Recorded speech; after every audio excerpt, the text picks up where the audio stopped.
Last time the Browns played, they beat up the Steelers first round of the playoffs.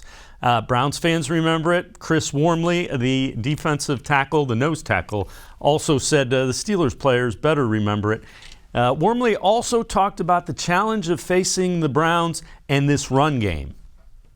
They're big, they're physical, they can move people off the ball when you're not ready for it. And like I said, as a defensive lineman, that's going to be our biggest challenge this week is stopping the run with guys like Conklin, guys like Batonio. Those guys have been in the league a long time and they play great ball. So we're going to have to stop the run if we want to win the game. What's the biggest thing you remember that stands out to you from that wild card game against them last year? I mean, just how fast they started.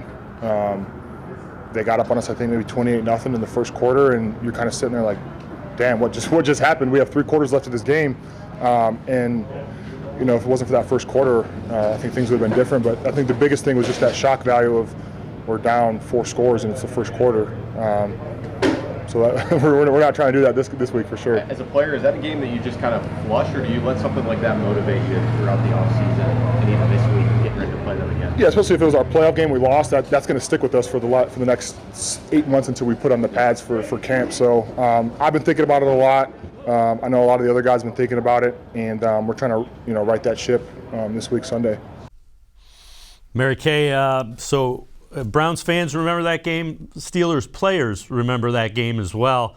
So that's what happens when something like that ends a season.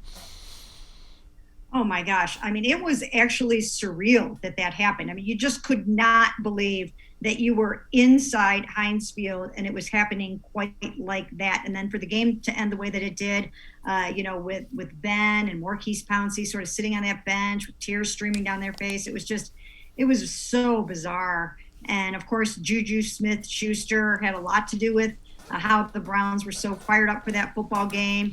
There were a lot of storylines that went into it, and the rest is history.